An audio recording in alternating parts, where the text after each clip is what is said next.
I never thought I'd be in this situation. To be honest, I didn't even know it was possible for things to go this sideways. But here I am, sitting on the couch in the same house I grew up in, my fingers twitching, not sure whether to respond or just let the whole thing blow over. You know when something feels off, but you can't put your finger on it yet? Yeah, that's where I'm at right now. It all started out so normal. It was one of those days where everything felt like a blur. Nothing spectacular, but nothing wrong either. Just life happening. I'm in my mid-20s now, and the weight of adulthood is finally sinking in. It's funny, you think you have it all figured out by this point, but then something hits you like a freight train and you're back to square one. So, there I was, sitting at the kitchen table, sipping on coffee, trying to convince myself I could be productive today. I'd just wrapped up a quick meeting for work, and my mind was already drifting to the more pressing things on my to-do list. But of course, it was at that moment that everything started to unravel. I guess I should probably give you some background. I live with my mom, and I have for a while now. It's not ideal, I'll admit. But life got complicated, and we ended up staying together. Long story short, there's just been a lot going on. My parents split up when I was younger, and let's just say the fallout from that still lingers. Mom and I have always had this unspoken thing between us. She's been my rock, and I've been hers. But lately, it's been feeling more like a truce than a relationship. I don't know if it's age or stress, or maybe it's the fact that my life is moving in a different direction while hers seems to be stuck. I knew I was about to have a conversation I wasn't ready for. You know how you can just feel when something is coming? Like when the storm's brewing, but it hasn't hit yet? That was it. My mom called me into her room. Just a few words, nothing special, but they felt heavy somehow. Can you come here for a second? I dragged myself off the couch and walked down the hallway, the floor creaking under my feet. I had this gut feeling, but I didn't want to admit it to myself. But the moment I stepped into her room, the air shifted. It wasn't just the usual, "Hey, I need you to do something for me" conversation I was used to. No, this was different. I could see it in her eyes, the way she was avoiding my gaze, like there was something she wasn't saying. Something I wasn't supposed to know. "What's up?" I asked, trying to keep my voice calm. And that's when she said it. Her words hit me like a punch to the stomach. "There's someone else moving in," she said, not looking at me. "It's just for a while, but, you'll have to make room for them." I froze. It didn't make sense. "Who?" I asked, trying not to sound as confused as I felt. "My friend Linda," she said, almost apologetically. "And her kids." Linda. I didn't even know how to process that. Mom's best friend, the one who was always around when things were falling apart in our family. And now, suddenly she was moving in with her kids? It didn't sit right with me. "Why now? Why her?" I asked, but my voice was shaking. Mom didn't really answer. She just gave me that look, the one that said, "You'll understand when it happens." The same look she'd given me 100 times growing up, when she didn't have the answers, but still expected me to accept things without questioning them. I should have pushed harder. I should have demanded answers, but I didn't. I just nodded, pretending I was okay with it. Pretending this wasn't the beginning of something much bigger, something that was going to change everything. I should have known better. I went back to my room, the whole situation swirling in my head like a storm I couldn't outrun. I sat down on my bed, still processing what had just happened. It didn't make sense. Linda and her kids? Mom had never mentioned them needing a place to stay before. Hell, I barely knew the kids. I'd seen them a few times at family gatherings, but that was it. It just felt wrong, like my whole world had shifted out of place, and now I was left trying to keep my balance. I tried to push it out of my mind. Maybe it was just a temporary thing, right? A few weeks, a couple of months at most. After all, Linda wasn't the type to stay anywhere long. Her kids were older now, and I figured they were probably just passing through. That's what I told myself, at least. But as the day went on, I couldn't shake the feeling that something wasn't right. The more I thought about it, the more it gnawed at me. It wasn't just about the space. Mom had mentioned before that she didn't like having people over for too long. It was the why. Why was she suddenly offering up our home to Linda and her kids without telling me beforehand? We were a small family, and we'd always kept it that way. Now, someone else was about to walk into our lives like they belonged here. I was sitting on the couch later that night, trying to focus on something, anything, to distract myself. But my mind kept wandering back to the conversation with Mom. I had to know more, but I didn't know how to ask without sounding suspicious. But when Linda showed up the next day, that's when everything went from unsettling to downright strange. I had expected a polite knock on the door, maybe a hello, and a quick chat about the move. What I didn't expect was for Linda to walk right in like she owned the place, followed by her 2 kids, Sarah and Jacob, who were around my age, maybe a little younger. Mom was at work, and I was in the middle of getting ready to head out, but I didn't feel like I could leave now.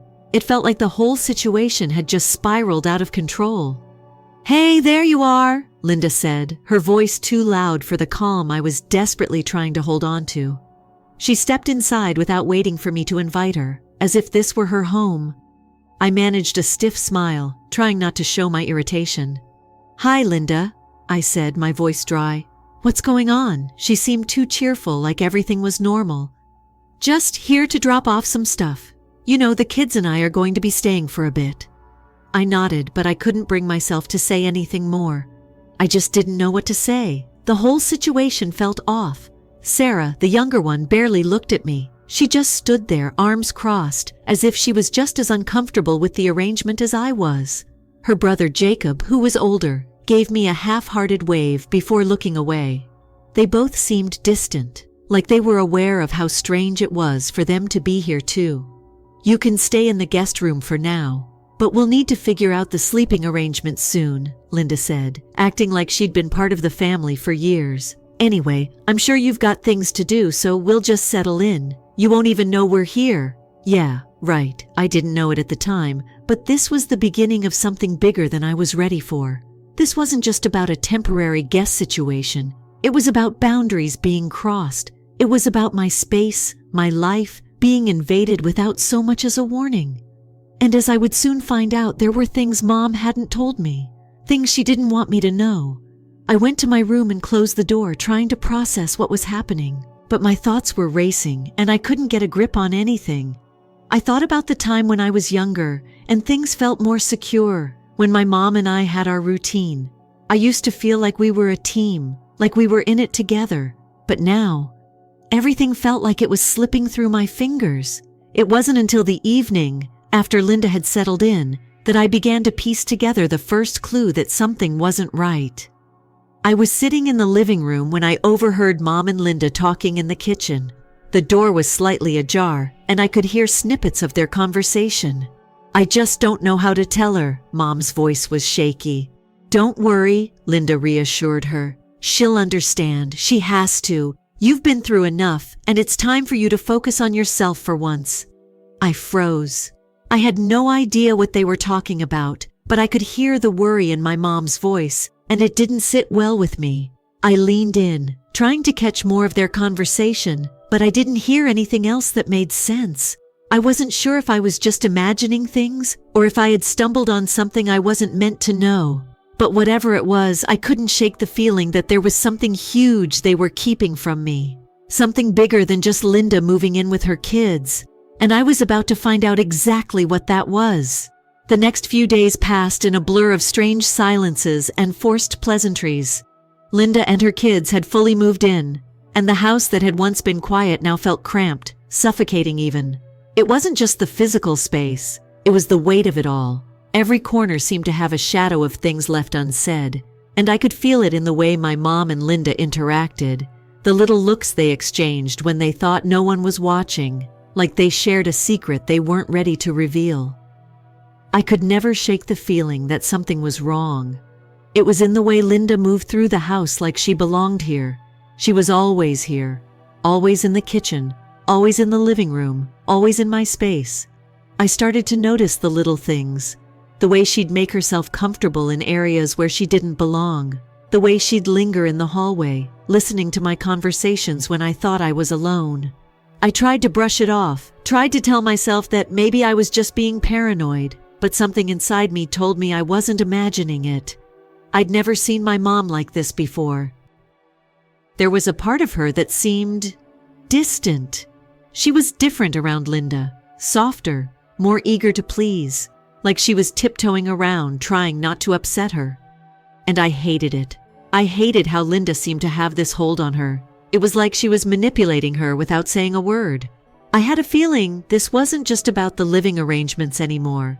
There was something deeper going on, something I couldn't put my finger on. So I decided to confront it head on. I had to know what was really going on. One evening, as we were all sitting down for dinner, Linda, her 2 kids, my mom and me, I decided it was time to ask. I could feel the tension thick in the air as Linda spooned the pasta onto her plate a little too slowly, her eyes darting toward my mom like she was waiting for some kind of approval.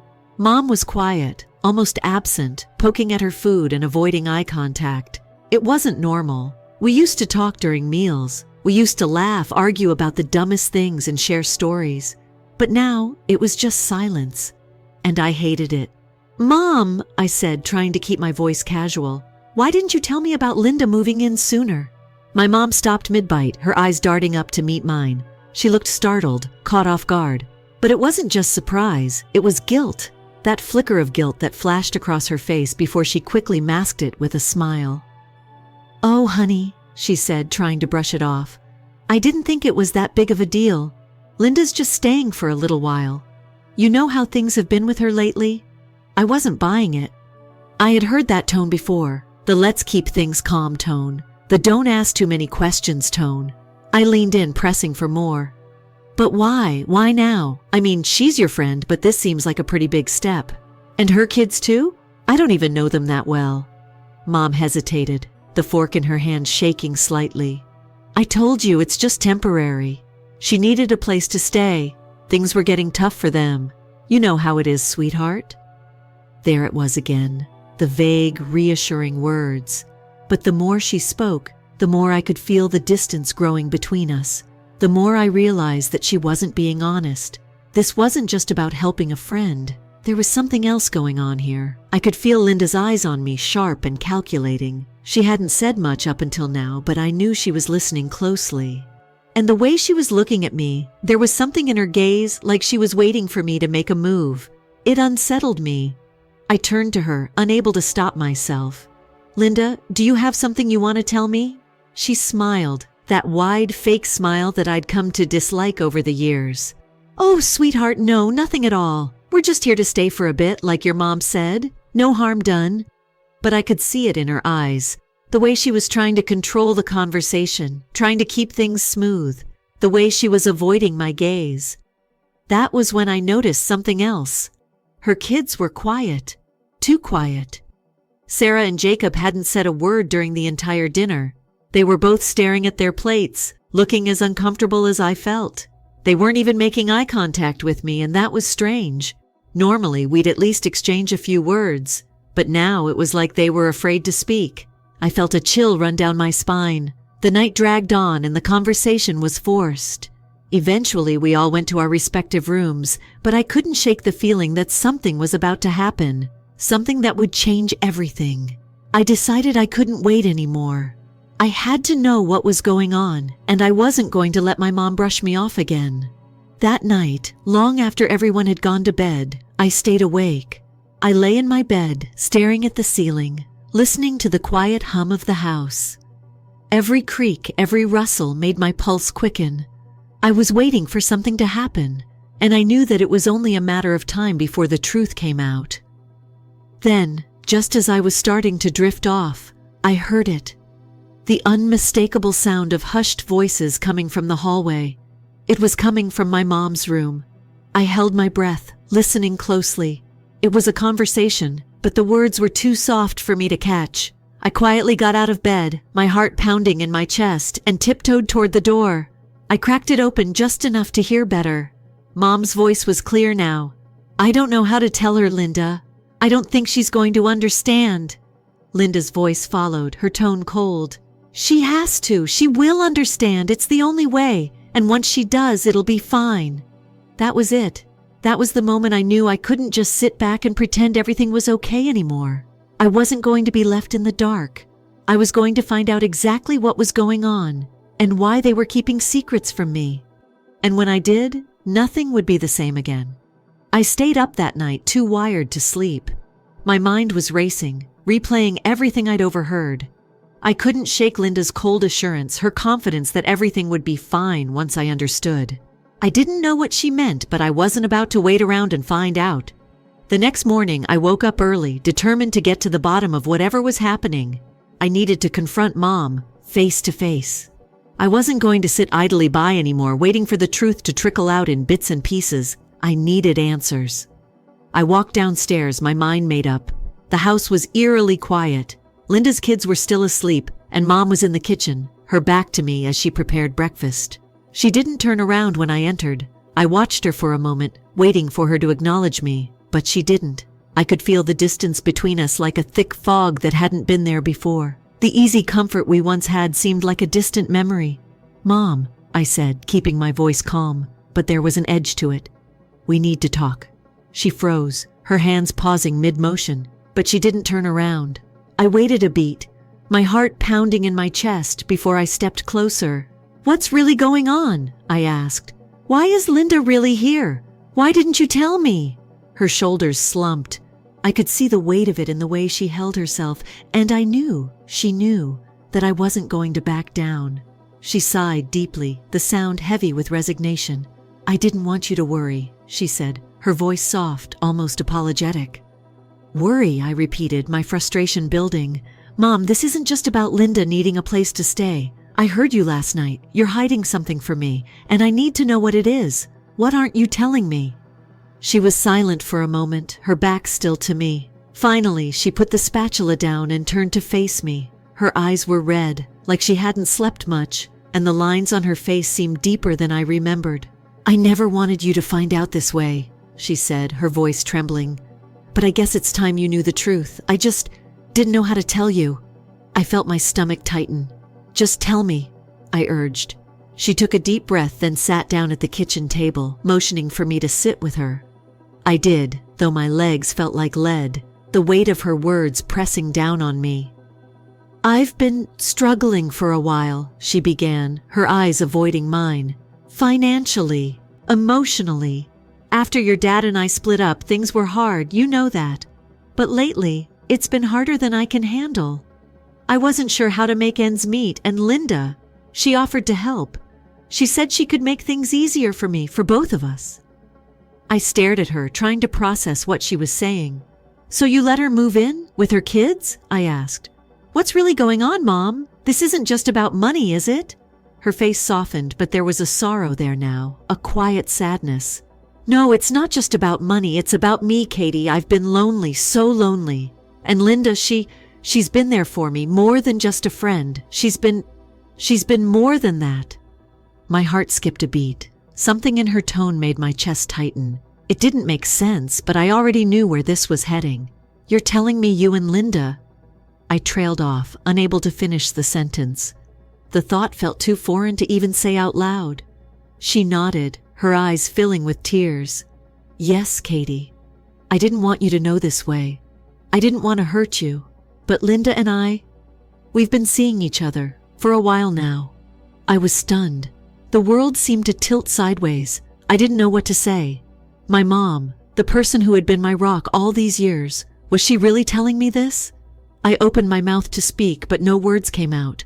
The silence between us stretched long and awkward. "I didn't know how to tell you," she continued, her voice barely above a whisper. "I was scared. I thought you'd be angry with me. And I didn't want to lose you too, but I couldn't keep lying to you. It's been going on for months and I couldn't hide it anymore." I tried to digest what she was saying, but the more I tried, the more everything felt like it was falling apart.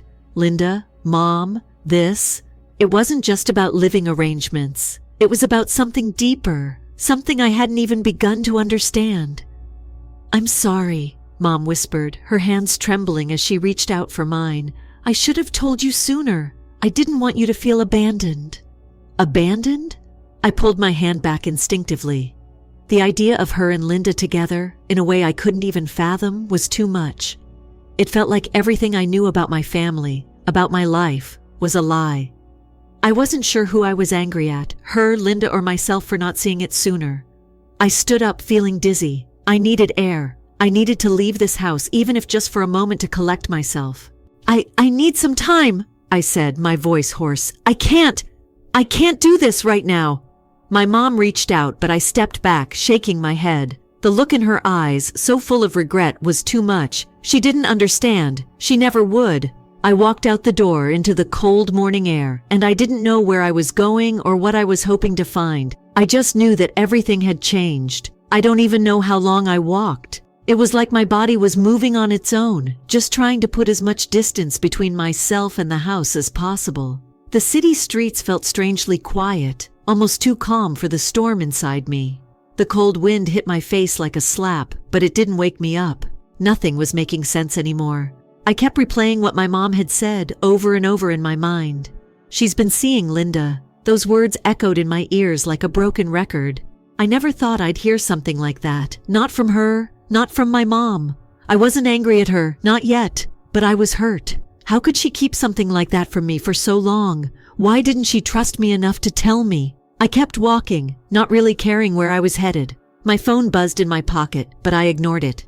I wasn't ready to talk to anyone. I wasn't ready to face the mess my life had become. Eventually, I found myself standing at the edge of the park, the sun starting to dip behind the horizon, casting everything in a muted orange glow. I took a seat on the cold metal bench, pulling my jacket tighter around me, as if I could somehow shield myself from the growing ache in my chest.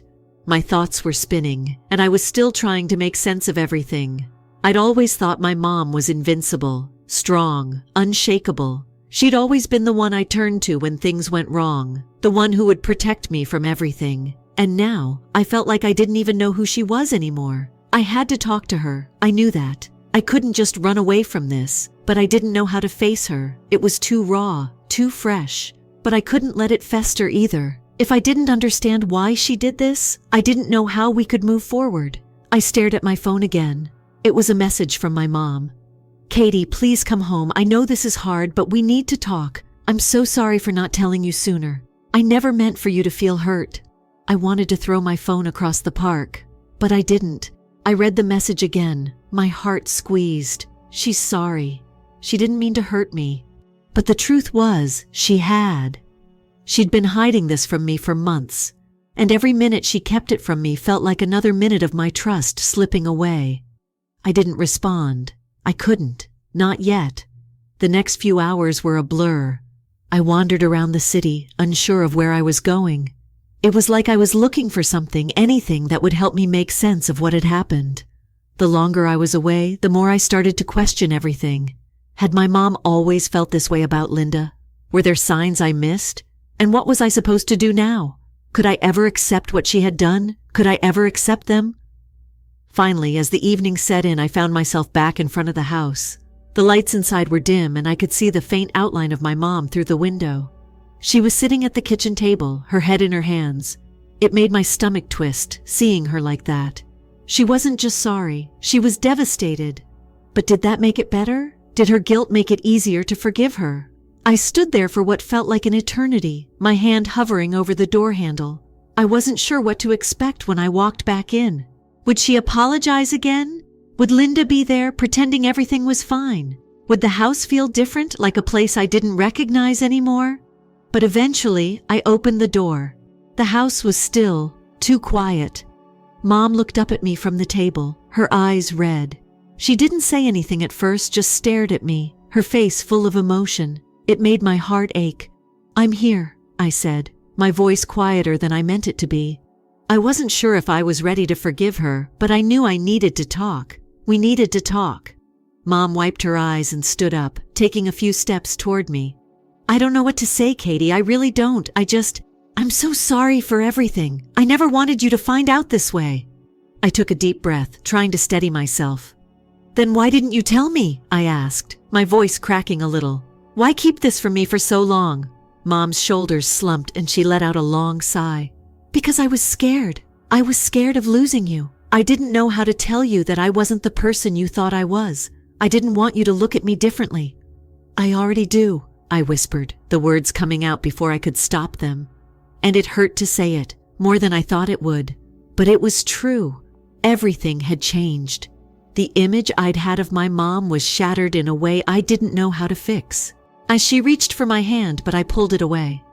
Katie, I love you. This wasn't supposed to happen like this. I never wanted you to feel alone in all of this. I need you to understand that. But I didn't understand. Not yet. And maybe I never would.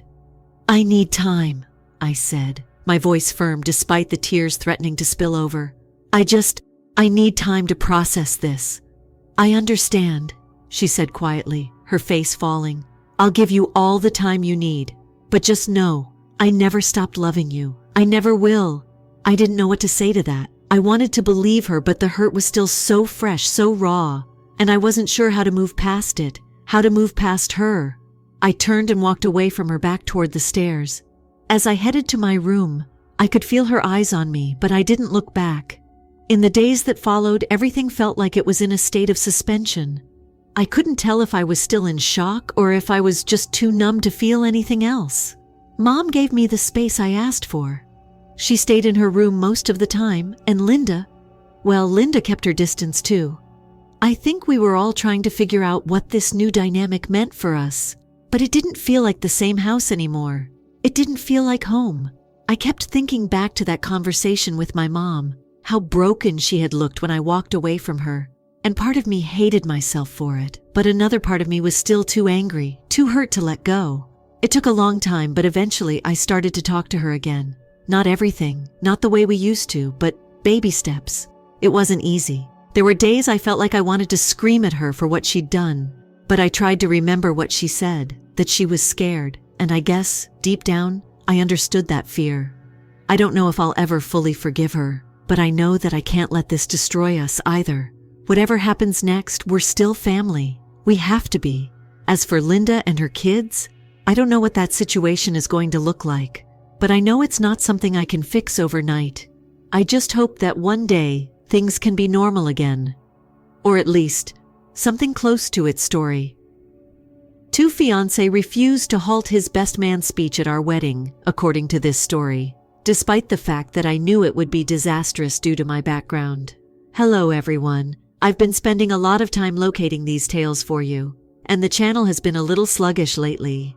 Please click the subscribe button if you like the article. It keeps this adventure going strong and means the world. Together, let's develop. Let's begin the video now. OP says, "Hey Reddit," in the beginning. With this, I'm not even sure where to begin.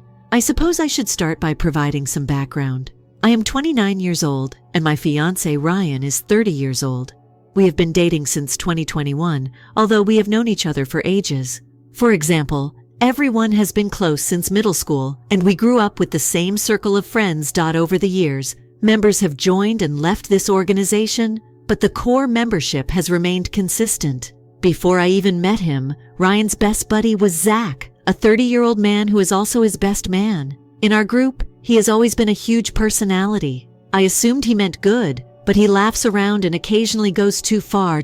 Although they have always been more laid back. The other two groomsmen, Chris 29 and Mike 28, are also members of this core group. To further set the scene, I should add that Zach and I have a long history together. I had the biggest crush on him when we first met in 6th grade. It was rather clear. Everyone made fun of me for loving him since I was so tall and ungainly for my age, and he was one of the few people my height. It was okay that Zach expressed his disinterest early on. To be honest, I shudder at how blatant my crush was in retrospect, but whatever. Middle school was in session. After we both moved on, our relationship developed further. That past crush simply turned into a running joke between us as time went on. He would playfully make fun of me for having a thing for him, and I would chuckle about it. I believed we were in agreement that it was harmless, and it was never strange. I'm not sure though, recently. Zach has started delivering his jokes in a new way. It began modestly. When everyone was around, he would talk about how he dated me initially. This is untrue, just so you know. As I mentioned before, Zach has always been a prankster, so I initially dismissed it. However, the remarks have increased in frequency and discomfort during the last few months. The worst thing? Ryan didn't appear to be aware. Or perhaps he simply didn't give a damn. Ryan would chuckle like it was no big thing whenever Zach made one of those remarks. I didn't say anything about how it made me feel because I didn't want to be the buzzkill who couldn't handle a joke. This is Zach being Zach, I told myself. It has no meaning for him. I regret dismissing it at this time. The first time things went too far, I ought to have spoken out, but I didn't. Now, things have gotten out of control. When Ryan and I invited Chris and Mike over to hang out last weekend, it was a major turning point. We were simply chatting about wedding-related topics. When Mike and Chris exchanged this uncomfortable glance, for instance, when someone is obviously trying to say something but is unsure if they should, that's precisely what was taking place. After some awkward silence, Chris finally said something. "Hey, we have to share some information with you regarding Zach." He claimed that first, I believed Zach could have gotten into problems with a lady or done something foolish at work. Chris went on though, and I felt sick to my stomach. Chris looked to Mike and remarked, "Zach has been talking about his best man speech. Additionally, he has a tale concept that he would like to offer. It has to do with Anna." Mike interrupted to explain. "Yes, I just sat there in disbelief as he joked about how Anna had somehow gotten past the gang. I wasn't even sure how to respond. Even so, what does that mean?" When I asked Chris, Mike paused, obviously uneasy. In essence, he's giving the impression that you've dated or, dated every man in the group until you finally found Ryan, Mike clarified. I had a racing heart. For background, prior to Ryan, I did have 2 brief relationships in middle school. Chris was with one. Our parents dropped us up to the movies and picked us up later, making it a typical, uncomfortable first date. The second was a brief, 3-month romance with Mike in 8th school that included awkward hallway hugs and handshakes. That's all. I've never dated anyone but Ryan. He "s the only person I've had intimate relations with, really." It was so embarrassing that Zach was turning my innocent middle school experience into something obscene. Despite Zach's statement, Chris and Mike informed me that they had warned him it was improper. Do not be concerned. Even though Anna's maid of honor proofreads every speech, I can't get away with it. What if I could, though? How about if I could? I've been thinking about those words ever since. Who even thinks that way, really? Who would argue that wasn't only a crude joke? It was malevolent. Zach wasn't only joking around with me about it. On one of the most significant days of our life, he was making a concerted effort to make me seem bad in front of everyone we care about. It really stung that Ryan remained silent for the duration of our chat. My eyes were fixed on him, waiting for him to say something like, "That's unacceptable. I'll speak with Zach." However, he didn't. After Chris and Mike went, he simply sat there and nodded while they told us everything. I made an effort to discuss it with Ryan. "What are your thoughts on what they stated then?" I asked, attempting to seem calm. Ryan gave a shrug. "It's Zach, after all. You are aware of his nature. His jokes have always been a bit too extravagant." My stomach sank. "This isn't a joke, Ryan. He intends to make me appear like a fool by standing up at our wedding. I have no idea what that is. How can it be acceptable?" "It's not," responded Ryan hastily. "I will speak with him." However, his tone came out as hesitant, as if he didn't really understand the significance of what he was saying. I was already worn out that night, so I didn't push myself. However, the entire incident has been bothering me ever since. What's going on with Zach is unknown to me. He has never behaved in such a manner. It feels different, even if he has always had a large personality and a little ego. He has been resentful ever since his long-term partner ended their relationship last year.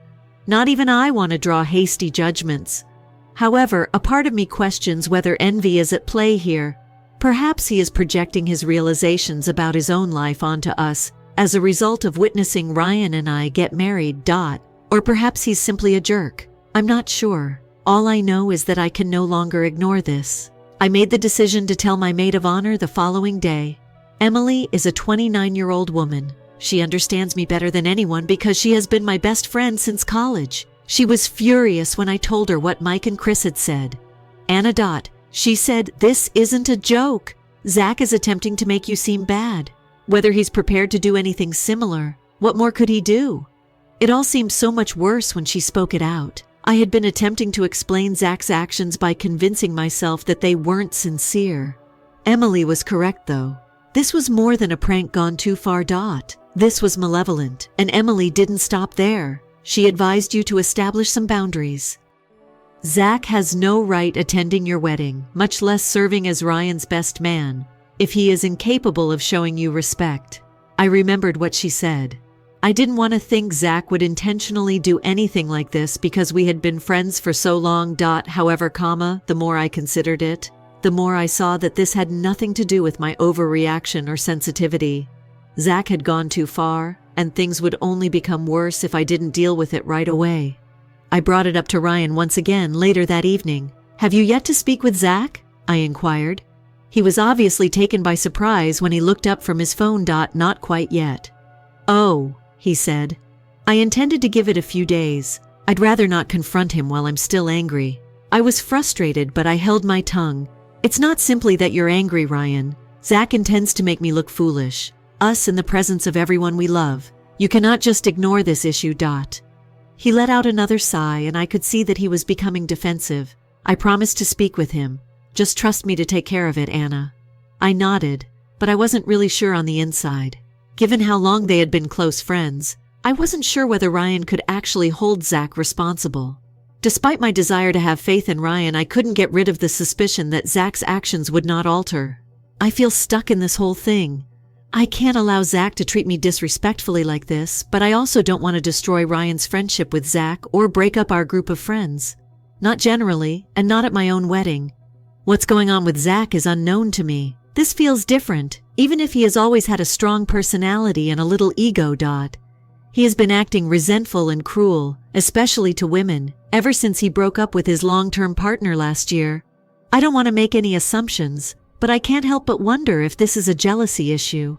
Perhaps he is projecting his realizations about his own life onto us as a result of witnessing Ryan and I get married. Or perhaps he is simply a jerk. I'm not sure. All I know is that I can no longer ignore this. Following my discussions with Chris, Mike, and Emily, I began to notice aspects of Zach that I had not previously given much thought to. Or perhaps I had simply ignored them for years.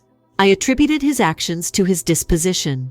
Zach has always been the kind of person that pushes boundaries, controls a room, and makes crude jokes.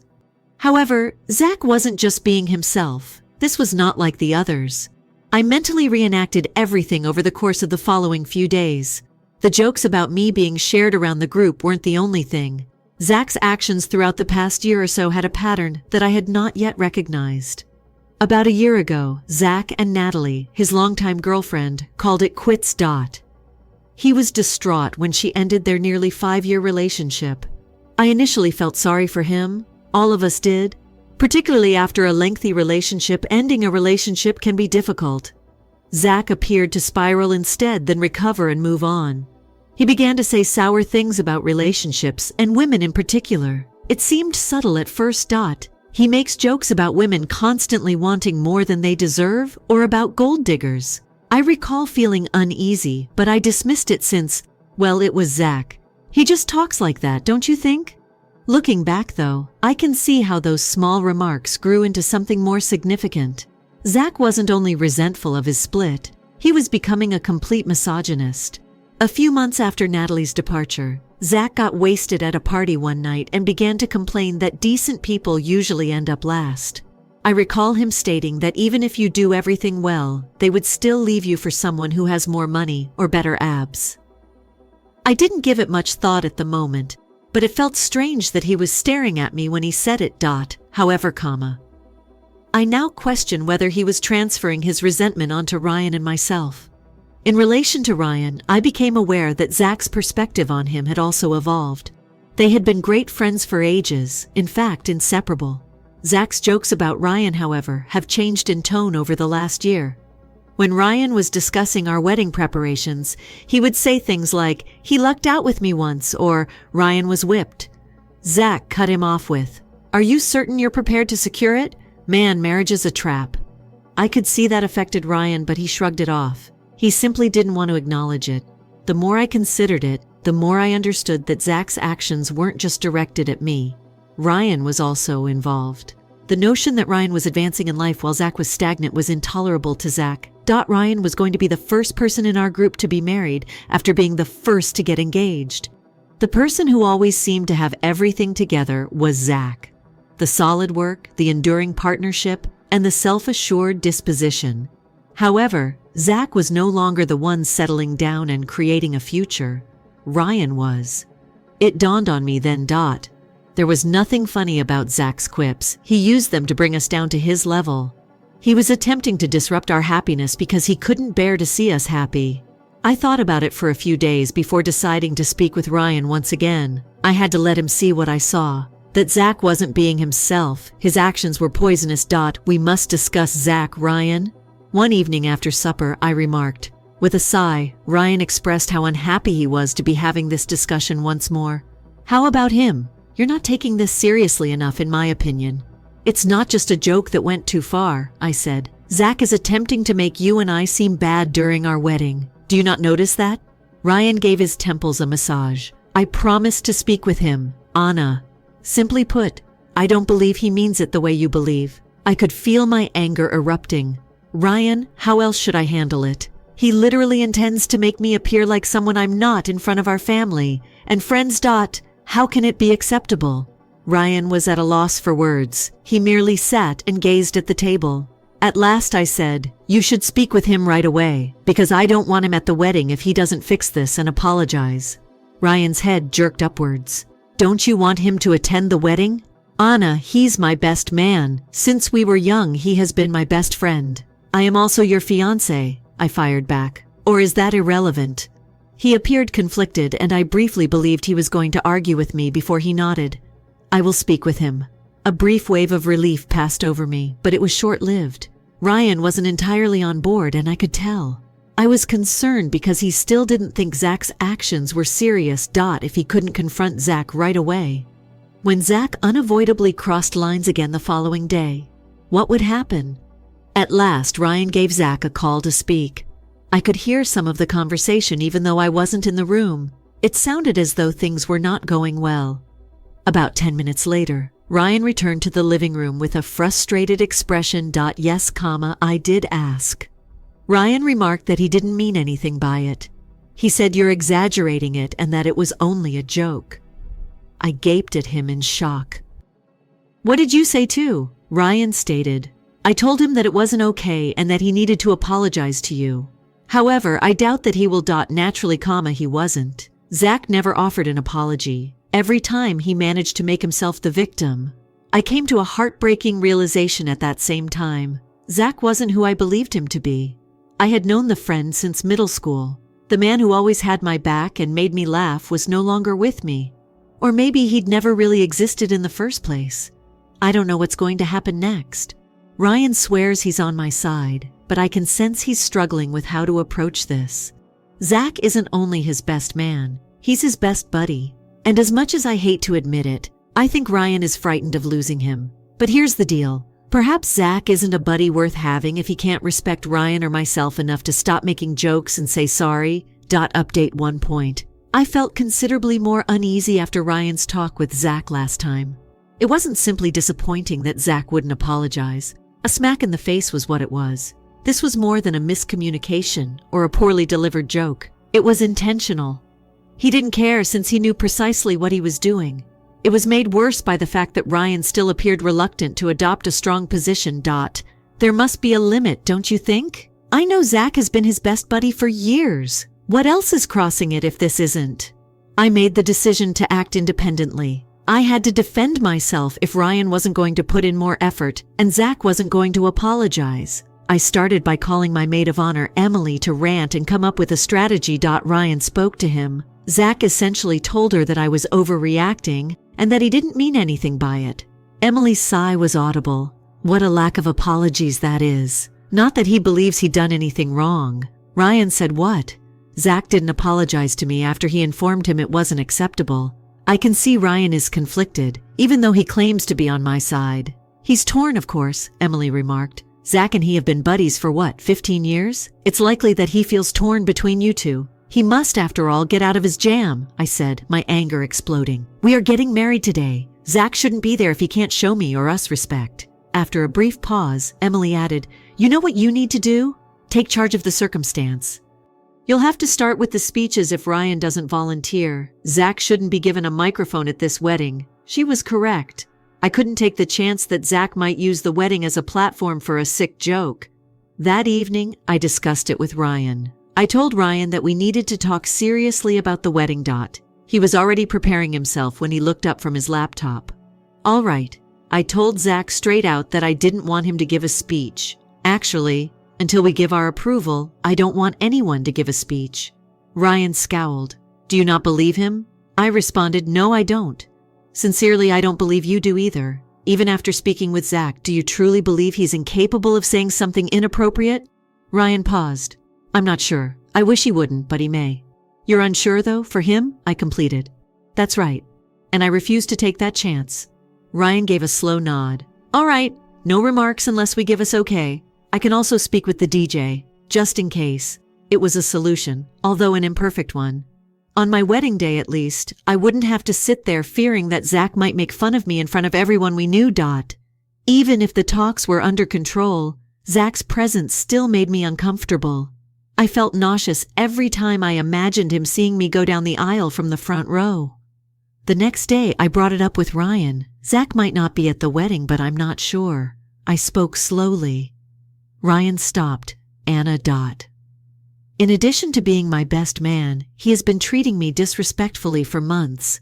You claim to have spoken with him, but he didn't even offer an apology, I remarked. He believes he done nothing improper. Ryan, on our wedding day, would you really want someone like that standing next to you? With a groan, Ryan combed through his hair. I understand, Anna, but excluding him from the wedding completely. That seems excessive. Does it? I inquired, because that seems like the absolute minimum to me. Ryan, he has been making a concerted effort to make me seem bad. What would you want me to do if the roles were reversed and one of my bridesmaids were disparaging you in this way? Ryan took a moment to respond. I'd like you to cut her out, he stated in the end. That quote S right. I could see it was bothering Ryan, but we ended the conversation there for the evening. He knew I was correct, even if he didn't want to acknowledge it. Zach's actions weren't just directed at me. We were the focus. Zach was insulting our relationship by treating me badly, and Ryan was allowing it to happen by not holding him responsible. Ryan informed me the next day that he wanted time to reflect. He said, I'm not saying no. However, this is a significant choice. I have to find a way to deal with it.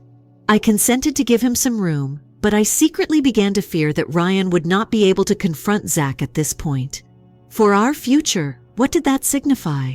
Would his best buddy always take precedence over me? Would Zach be able to control us like this forever? As Ryan considered his options, I began making preparations to safeguard myself. In case Zach ended up attending the wedding, I discussed some contingency plans with Emily. Since he looked the most sensible to watch Zach and intervene if he started acting out, we chose to assign one of the groomsmen, likely Chris. Additionally, I requested that the DJ immediately cut the microphone if any of the remarks deviated from the script. Having to prepare for something like this felt absurd, but I had no other option. Ryan, however, said nothing. He was clearly having difficulties, and I felt awful for placing him in this situation. However, I couldn't get rid of the impression that Zach wasn't the only one involved. The question at hand was whether Ryan and I were truly on the same side. Ryan was still undecided after a week had passed. He said that each time I brought it up, he was still considering it.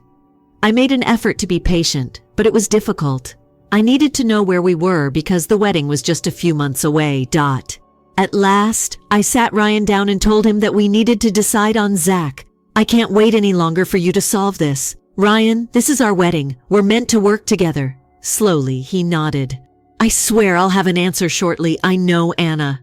His voice made me uneasy, even though I wanted to trust him. I couldn't get rid of the thought that Ryan was doubting more than just Zach. Version 2.0. After Ryan stated that he wanted time to consider Zach, I wish I could claim that things improved. I wanted to think he would make the right choice, prioritize our relationship, and defend me. However, I just received more avoidance, more quiet, and ultimately an agonizing conversation in place of clarity. I will never forget the week after Ryan's admission that Zach was still on his mind. I knew something wasn't right.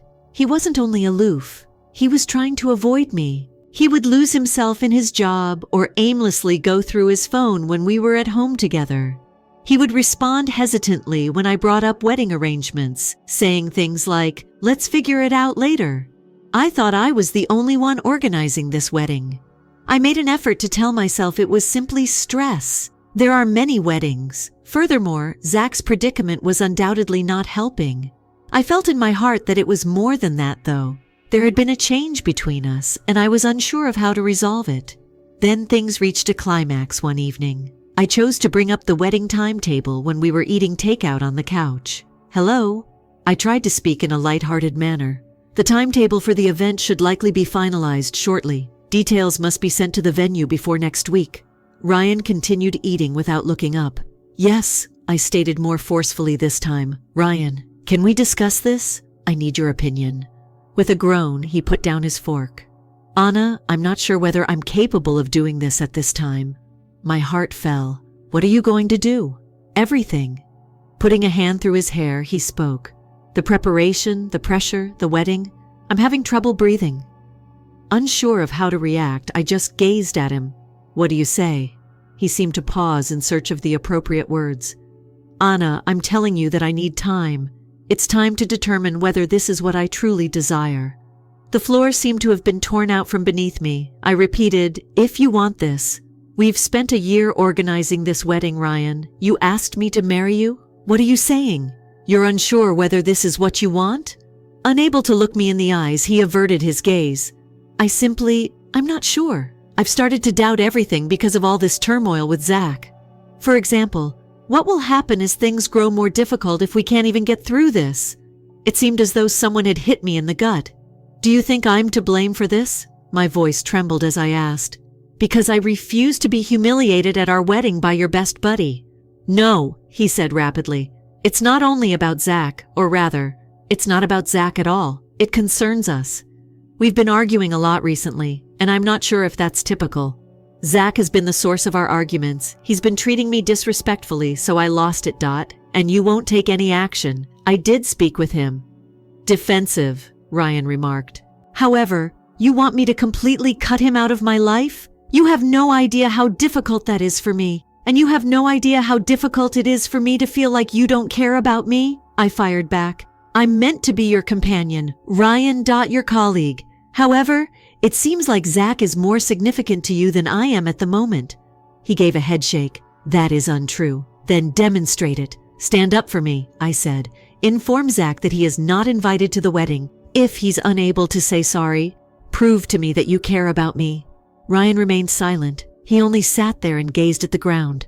"I can't make that decision right now," he finally responded. My eyes began to brim up with tears. "What does that signify for us then?" For the first time all night, he looked at me after taking a long breath. "Anna, that implies I need time. It's time for me to assess my readiness for this, for getting married, for everything." What I was hearing was unbelievable. Following years of courtship, months of preparation, and innumerable discussions about our future, he abruptly doubted his desire to marry. My entire world seemed to be collapsing. "When did you begin to feel this way?" My question was hardly audible above a whisper. "I'm not sure," he said. "Perhaps I just didn't want to acknowledge that it had been there for a long. However, the Zach incident exposed everything. I haven't given much thought to what I want since I've been so preoccupied with preserving the peace and making you happy." "And what are you looking for?" I inquired. Despite my uncertainty, I wanted to hear the response. "I don't know," he said. "I need time because of this. A lump started to grow in my throat." "How long?" He gave a pathetic shrug. "A month or a few weeks?" "I will spend some time with my brother. We both need some distance, I believe." Suddenly he was packed his bags and heading off. I watched him go while standing at the doorway, feeling a mixture of uncertainty, rage, and grief. How had we arrived? How had Zach's self-centered, foolish actions caused this? But while I sat by myself in our peaceful apartment, I began to question whether Zach was the only one involved. Perhaps he was simply the impetus behind something that had long been boiling under the surface. Perhaps Zach had nothing to do with Ryan's skepticism. Perhaps he wasn't prepared for marriage, and this was his method of acknowledging it at last. I have no idea what will occur next. Both the wedding and our relationship are on hold.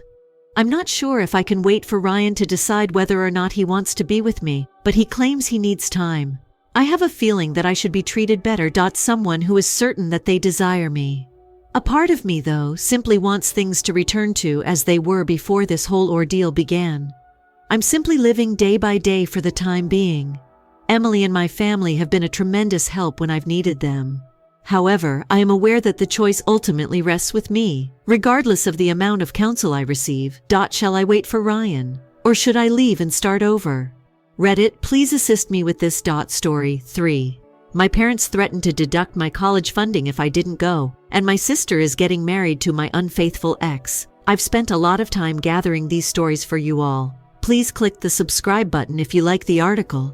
It keeps this adventure going strong and means the world. Together, let's develop. Let's begin the video op by stating, alright, so I used to think I had my life together as a 28-year-old woman. My 5-year boyfriend Mike and I were engaged for $30 million. I genuinely believed that we were a good match, even if we weren't a flawless relationship. After all, we had an entire future planned out and had been together for a long time. It wasn't exactly an ideal relationship, but it was ours. After 2 years of engagement, we had begun organizing the lovely summer wedding. Nothing ostentatious or costly.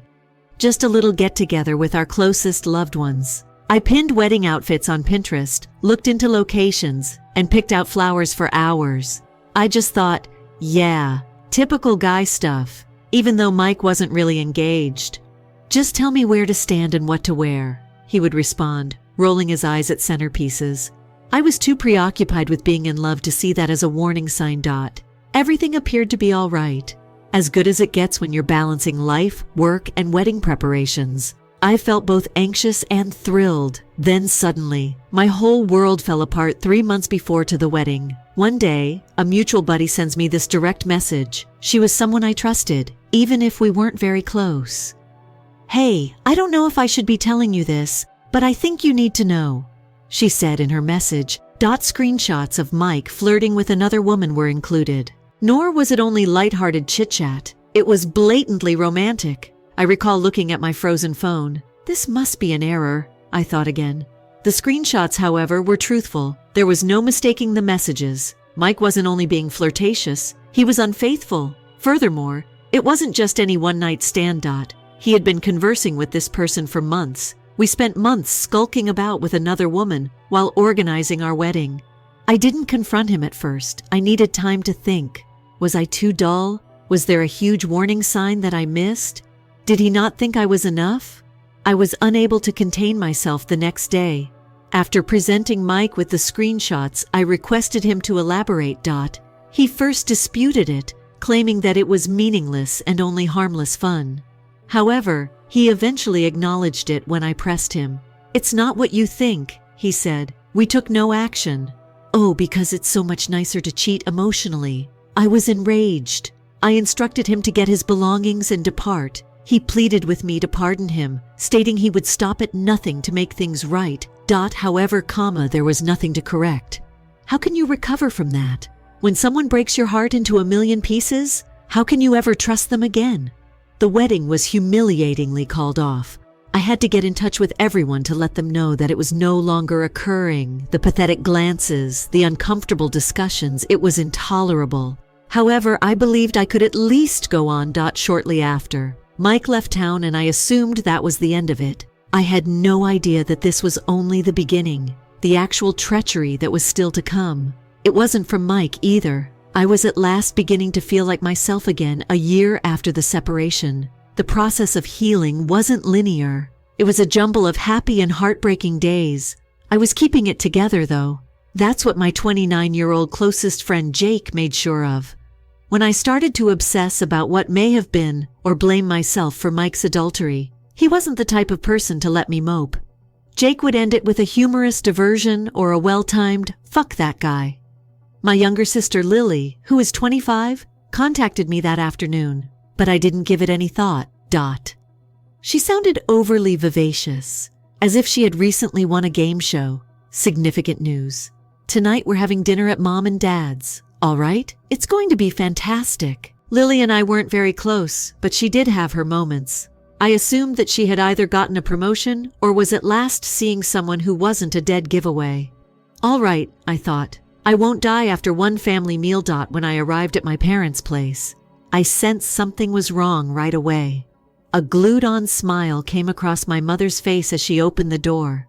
She pulled me into a rigid embrace and murmured, "Hey, sweetheart." As he sipped his drink, my dad, who usually sits on the couch and partially ignores me, waved. Dad, classic. However, Lily was the one who truly agitated me. She was so excited that she was nearly vibrating. I felt sick to my stomach from her grin. I gingerly removed my coat and added, "Wow, you're in a good mood." Lily brushed past me with a simple giggle. "You'll see," she added in a cheesy voice that made my teeth hurt. "All okay, have dinner. And first, everything went according to plan. My mother was talking endlessly about her garden. Every now and then, my dad gave me a grunt of satisfaction, while Lily continued to peek at me as if she were hiding something. I tried to ignore it and concentrate on my meal, but Lily got up and used a fork to tap her glass. Her voice was shaking with excitement as she added, "I have an announcement. Let's get started." She inhaled deeply, and I prepared myself for something stupid like her signing up for some expensive yoga retreat or adopting another hamster from a shelter. Then she said it though. "I'm engaged." I forced a grin and clapped along as the table burst into congratulations. "Whoa, that's incredible. Who is the fortunate one?" Lily smiled at me, her predatory eyes focusing on me like a predator. Mike. Her voice was full of pride as she spoke. The room's air departed. I blinked. Yes, I had misheard her. Mike. With a terrible taste in my mouth, I repeated the name. "Yes, Mike. We have been dating for some time now. Last week he made a proposal." As her words took hold, my chest constricted. The man who cheated on me was my ex-fiancé. The man I had been trying to forget for the past year. Then there's my sister's fiancé. The room whirled. With tight, uneasy smiles on their cheeks, my parents sat there closely observing me. They were aware of my prolonged croaking.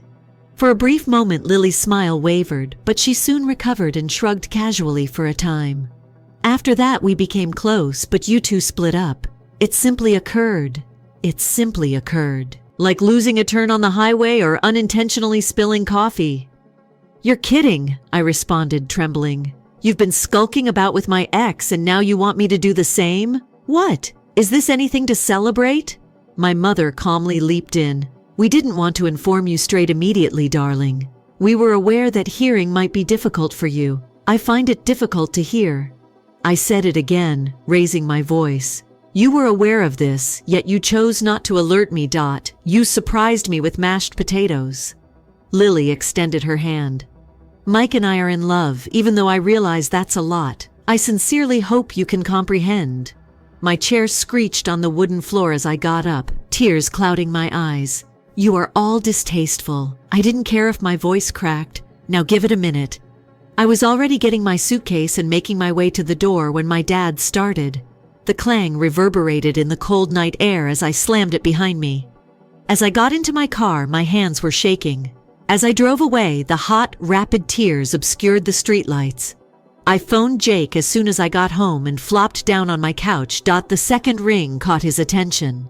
When I attempted to explain, my words came out in stutters. Lily got involved. "Hold on, Mike." Jake's voice became piercing. "Are you the Mike?" "Indeed," I cried. My rage and incredulity are exploding. "Jake, she's getting married to him." My parents sat there as if it were completely normal. "What the fuck?" he asked. I wiped my face and laughed bitterly. Do they really believe that I should simply accept it? That I should applaud and grin and attend the effing wedding? "You owe them nothing," Jake stated firmly. "They don't know you if they believe you will roll over for this." He was correct. They had never met me before, but they were going to do so soon. Things only got worse after that terrible supper. The buzzing on my phone continued. Text messages, makes calls, voicemails. Lily kept sending me these lengthy, meandering messages about how their relationship was unexpected but genuine, and that she never wanted to hurt me. My parents weren't any better. They attempted to guilt-trip me by accusing me of being immature and self-centered for not promoting Lily's happiness.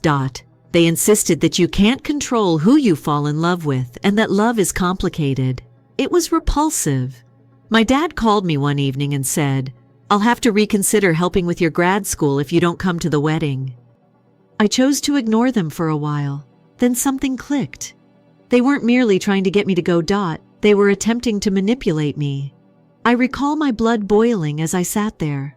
I had worked so hard to get to where I was, and graduate school was my dream, but now they were using it as leverage to make me accept something I couldn't stand. I felt confined. I went to Jake's place that evening. He knew something was wrong after just one glance at me. RN T, they refusing to let it go? He handed me a drink and asked. I told him everything. My dad's ultimatum, the guilt trip, and the incessant texts. Jake shook his head and listened quietly. They're pushing you because they think you'll cave, he said, leaning back when I was done. Because you've always put up with their shit, they assume you'll do the same. You don't have to, though. I gazed at him. How should I proceed? They will cut me off if I don't leave. If I go, he said, I'm letting them win. They don't require you to follow their rules. Attend the wedding. Yes, but don't be silent. If they want you there so badly, make them regret it. I initially believed him to be kidding, but the more I thought about it, the more it made sense. They wanted me to pretend everything was normal, to sit there and smile while they celebrated their treachery. But I wasn't going to do it. Over the following 3 days, I started putting together a strategy. It wasn't just about wrecking the wedding. Although, let's be honest, that was part of it. It was about taking back my control. They'd taken so much from me. My trust, my self-worth, my peace of mind.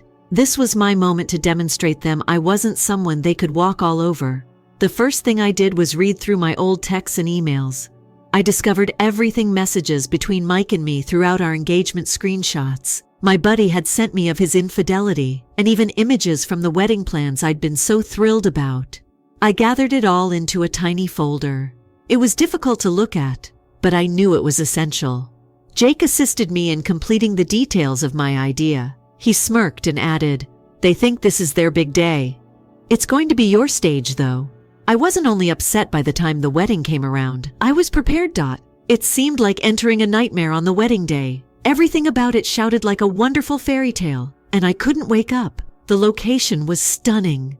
Although it appeared to be something from a wedding magazine, it was actually a battleground for me. Jake was with me when I entered. Thank God he came as he had insisted. You quote, recapable. As we moved through the mob, he muttered, Keep your perspiration hidden from them. Despite my racing heart, I nodded. I wasn't present to rejoice. I come to reclaim all that they had taken from me. Watching Lily go down the aisle, gleaming in her white dress, made my stomach turn. The ceremony itself was agonizing. I could only see the betrayal, even though she looked lovely. Mike, too. He was grinning smugly, as if he had won a prize. It was unbelievable to me that I had ever loved him. My parents were the worst. Like delighted parents at a school play, they were grinning while seated in the front row.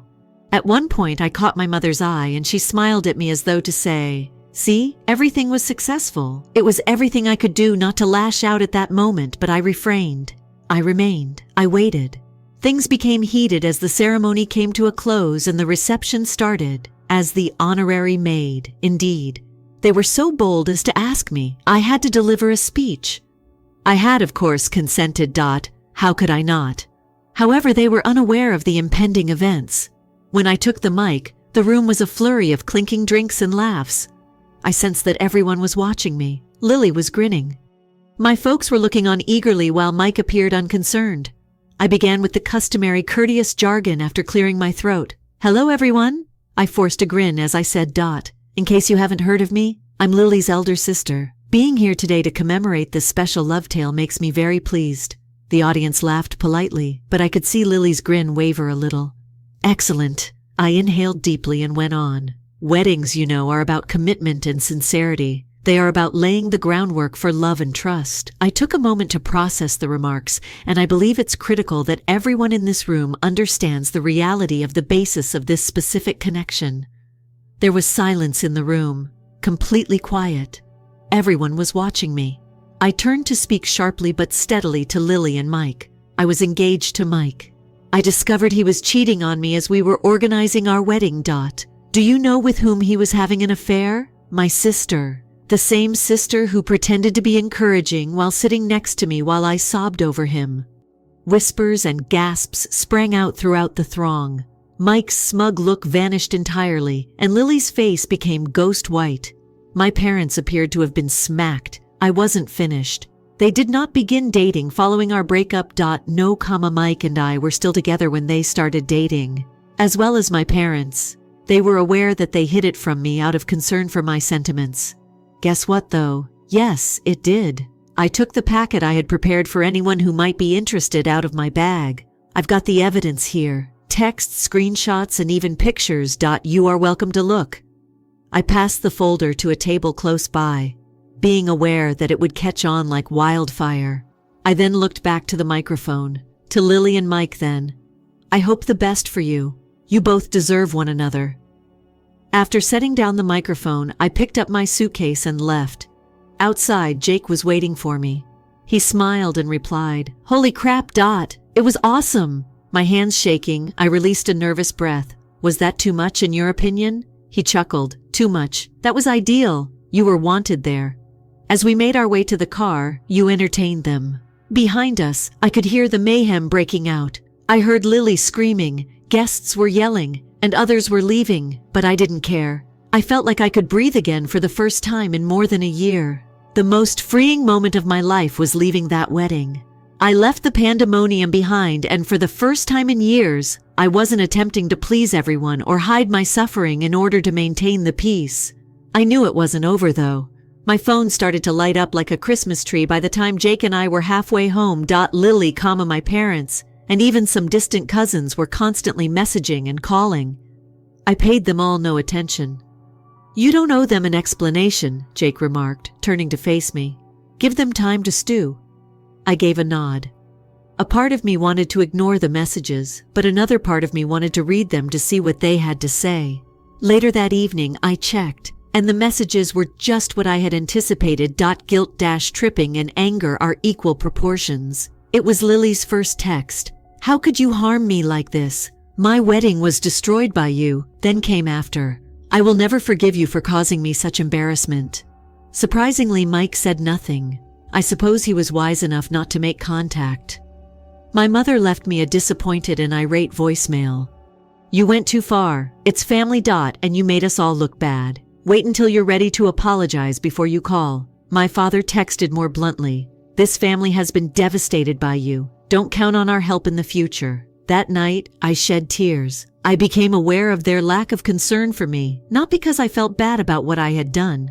My sister, my dad, and even Mike, all of them had deceived me. They were suddenly behaving as though I was the issue.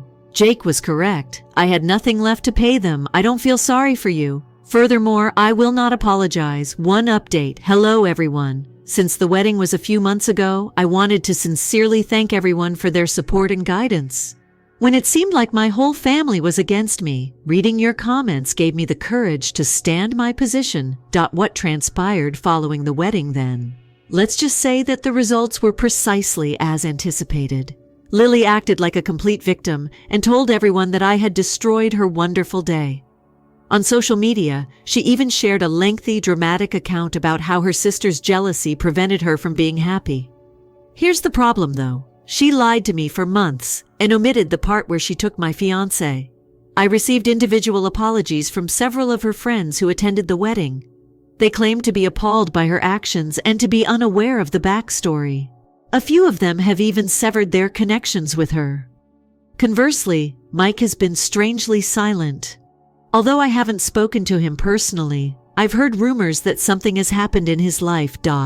His professional reputation has been negatively impacted by the wedding's turmoil, which spread swiftly.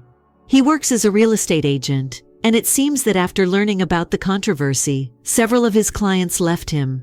Karma is quick, as is the marriage between Lily and Mike. To put it mildly, the fissures are already visible.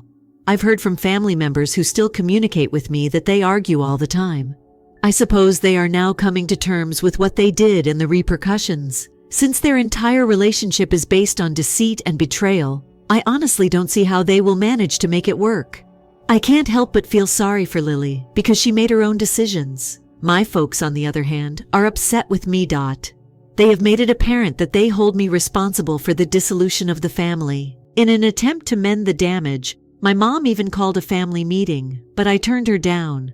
I informed her that I had no intention of mending ties with those who stood by Lily and Mike while ignoring me. She didn't like it and labeled me immature and selfish. Normal. I no longer communicate with Lily or Mike, and I have significantly cut back on my interactions with my parents. It's been difficult, but to be honest, it feels liberating. They chose to support the individuals who damaged me the most in return for me spending so much of my life trying to please them and be the nice daughter. I will no longer be their doormat. Throughout everything, Jake has been my pillar of support. He helps me stay focused on my own objectives and never stops telling me that I deserve more. In order to save money for graduate school, I have taken up a new part-time job. Since I no longer receive financial help from my parents, I'm learning it for the first time, but it's been difficult. I feel as though no one else is preventing me from creating the life I want. And graduate school too. It's taking place. Things are looking good since I've been looking into different financial alternatives and applying for scholarships. Do I feel bad about what I did during the wedding now? Not by any means. They wanted me to pretend everything was okay, to sit there and enjoy their falsehoods, but I refused. I defended myself for once. And for that, I will never apologize. Okay, if they believe I'm the bad guy, let me play the bad guy in their tale. I'm at least no longer the idiot. That's where I'm at then. The past several months have been crazy. Once again, I appreciate all of your help. You all gave me the courage to take back my tale. And I will always be thankful for that. The last update. It's time for an update, everyone. You'll be shocked by what transpired. When I last spoke to you, following the wedding, Lily and my family were in complete breakdown mode.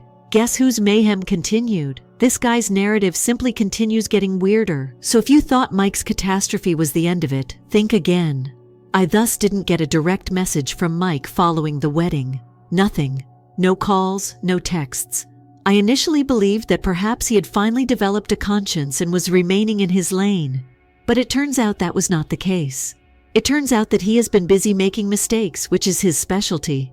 Around 2 months following the nuptials, a mutual acquaintance sent me a message. You won't believe it, but Mike has already resorted to his old methods, she remarked. She didn't even need to explain her meaning to me. Mike has apparently resumed texting women, not merely light flirtation either, completely improper chats that take place late at night. The finest aspect? A few of these women have spouses. Mike, classic. I initially wondered if Lily was aware. However, based on my understanding, she is unaware. By sharing flirtatious Instagram pictures with descriptions like, married to my soulmate, she continues to attempt to portray herself as the devoted wife. Her soulmate, meanwhile, is out there sending direct messages as if it were his full-time job. When I learned via family rumors that Lily and Mike have been arguing all the time, everything began to fall apart even more. It seems that Mike's actions at work have also drawn criticism. Do you recall that I said he works as a real estate agent? News of the wedding drama spread. I quote heard that he needed to have a serious conversation about professionalism with his supervisor. Anyone up for some karma? This is where things get even better though. Mike, one of the ladies, was sending messages. He and she are employed in the same field. Furthermore, she didn't just ban him after learning that he was married. She shared the screenshots with several of her coworkers. His nice guy character is now beginning to show signs of weakness among some in his professional circle. To be honest, I have no sympathy for him. He's lying in his bed, which he created.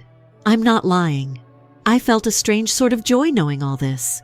Not because I wish to harm Lily. Well, perhaps a little, but because it validates what I've always understood. Mike is not and never will be different. He is still the same cowardly, dishonest person that he has always been. It's now catching up with him. I have yet to contact Lily on any of this. A part of me thinks I ought to. Perhaps she should be informed. However, a part of me believes that this is now her issue. She made her decisions, and it was she who made the decision to start a life with him. Being aware of his treatment of me, she disregarded the warning signs. She welcomed a storm, and now she's living in it. Do I have sympathy for her? To be honest, not at all. If all of this has taught me anything, it's that individuals like Mike don't just decide to be nice one day. They simply go on to their next victim. She was the exception, Lily believed. However, it turns out that she is only another chapter in a destructive saga. I'm doing better every day personally. It's simpler to move on when you realize that Mike is exposing his true nature to everyone. I no longer have an issue with him. To be honest, I'm glad I avoided a lifetime of this bullshit. Let Mike and Lily handle the consequences. They are worthy of one another. Once again, I appreciate all of your help. Reddit. I can now view things more honestly and plainly thanks to you. Knowing that I'm not alone in this has been reassuring. Let's face it, if anything more occurs with Mike, it most likely will. I will update you. I'm going to continue concentrating on my future and myself till then, because I deserve more than the wreckage I left behind.